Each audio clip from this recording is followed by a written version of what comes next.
നമ്മൾ നോക്കുന്നത് അൺലെസിന്റെ മൂന്നാമത്തെ റൂളാണ്. അപ്പൊ നമ്മൾ കഴിഞ്ഞ ക്ലാസ്സിലെ അൺലെസിന്റെ ആദ്യ രണ്ട് റൂളുകളെ കുറിച്ച് പറഞ്ഞു. ഏതൊക്കെ പറഞ്ഞു? അൺലെസിന്റെ ആദ്യ rule unless plus present tense ആണെങ്കിൽ മറുഭാഗത്ത് will, shall, can, may plus V1.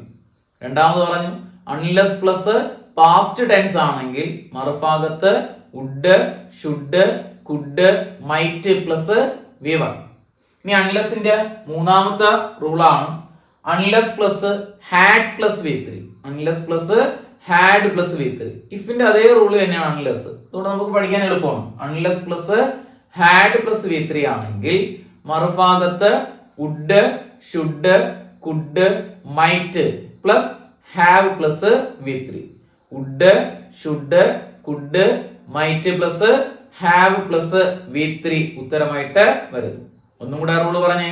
Unless plus had plus വി3 ആണ് വരുന്നതെങ്കിൽ മറുഭാഗത്ത് would, should, could, might plus have plus വി3.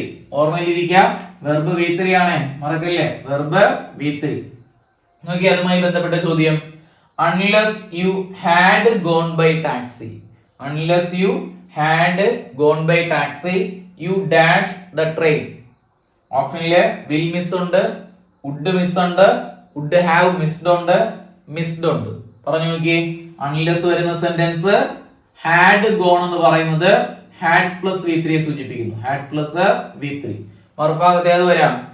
Would, should, could, might plus have plus വി3. വരുന്ന ഓപ്ഷൻ ഏതാണ്? വുഡ് ഹാവ് മിസ്ഡ് ഉത്തരമായിട്ട് വരുന്നു. Would have missed. ഇതാണ് അൺലെസിന്റെ 3 റൂള്. വളരെ നല്ലൊരു ടോപ്പിക്കാണ് അൺലെസ്. ഇപ്പൊ ഇഫ് പഠിച്ചവർക്കാണെങ്കിൽ പ്രത്യേകിച്ച് അൺലെസ് പഠിക്കേണ്ട കാര്യമില്ല. ഒരു കാര്യം ഓർമ്മയിലിരിക്കുക, അൺലെസ് ഒരു നെഗറ്റീവ് മീനിങ് വരുന്ന ഒരു സെന്റൻസ് ആയിട്ടാണ് ഉപയോഗിക്കുന്നത്. അപ്പൊ നെഗറ്റീവ് മീനിങ് ഉള്ള വാക്കുകളാണ് ഉപയോഗിക്കേണ്ടത്.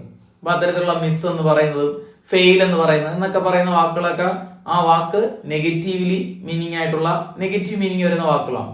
അപ്പൊ അത്തരത്തിൽ നെഗറ്റീവ് മീനിങ് നൽകാനാണ് അൺലെസ് ഉപയോഗിക്കുന്നത്. ഇഫ് പോസിറ്റീവ് മീനിങ്, രണ്ടിന്റെയും റൂള് ഒന്ന് തന്നെയാണ്. ക്ലിയർ ആണല്ലോ?